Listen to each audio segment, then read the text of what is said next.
दोस्तों ये हमारी तरफ लहरें कितनी तेज़ी से आ रही हैं उसका आनंद लेते हैं। ये लहरें बहुत कुछ बता जाती हैं संदेशों के माध्यम से, जिसको केवल अनुभव करने की आवश्यकता है।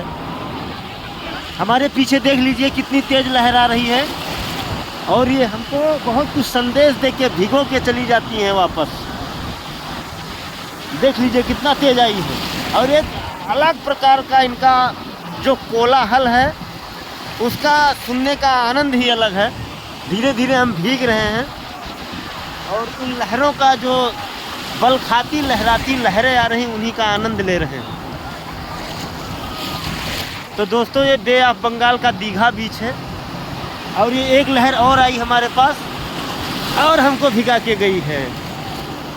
तो ऐसे आनंद इन लहरों के साथ ऊंची नीची जो हैं ये लहरें हमको बहुत कुछ सिखाती हैं। जीवन में जो सुख दुख है ये लहरों से आप सीख सकते हैं।